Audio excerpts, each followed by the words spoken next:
Une polémique Vardrid fait fureur suite à la victoire 1-0 du Real Madrid face à Leipzig en Allemagne. Soi-disant, l'arbitre aurait favorisé le Real en refusant injustement le but de Leipzig à cause d'un hors-jeu soi-disant imaginaire. Avant de vous donner mon analyse sur la décision arbitrale qui personnellement me paraît 100% correcte, on va d'abord mettre les choses au clair, notamment une chose particulière. Ça paraît bête dit comme ça, mais tout le monde n'est pas forcément d'accord. Par exemple, Thierry Henry pense que l'arbitre a raison, tandis que Kroos, qui a joué ce match pour le Real, pense qu'il a tort. Mais avant tout, disons les termes sur ceux qui font genre ils ne comprennent rien à la décision de l'arbitre. C'est simple, soit ils ne veulent pas comprendre, soit ils veulent nourrir cette fameuse idée reçue que l'arbitre favorise toujours le Real plus que les autres clubs. Dans tous les cas, ils font juste les acteurs parce qu'on sait très bien et tout le monde sait très bien qu'ils font juste les malhonnêtes parce que c'est clairement compréhensible pourquoi le but a été refusé. C'est juste que c'est parce que la décision est favorable au Real Madrid que tout le monde en fait des tonnes. En vérité, c'est une décision comme il y en a plein depuis la mise en place du VAR où l'arbitre doit décider d'une situation où les deux décisions se justifient.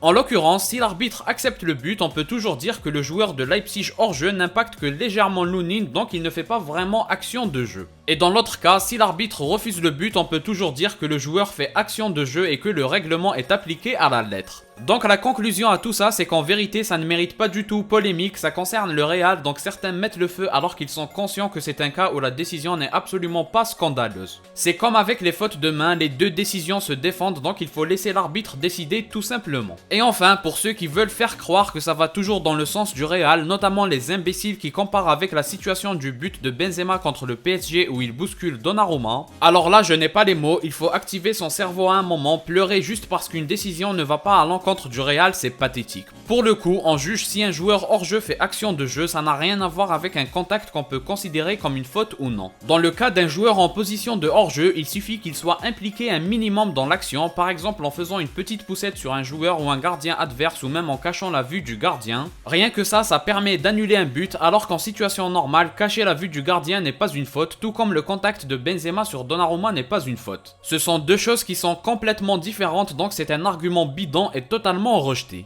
Sans oublier que dans cette même Ligue des Champions, Benzema s'était fait refuser un but en finale contre Liverpool pour hors-jeu alors que c'est un joueur des Reds qui lui a fait la passe. Enfin bref, tout ça pour dire que le mythe du Real qui est soi-disant favorisé tout le temps ne sera pas nourri aujourd'hui, dommage pour les haineux. Comme d'habitude, n'hésitez pas à donner votre avis en commentaire, d'autant plus dans cette vidéo. Si vous avez aimé, laissez un like et abonnez-vous pour ne rien rater. Partagez aussi la vidéo pour me soutenir. Moi je vous dis à la prochaine, portez-vous bien.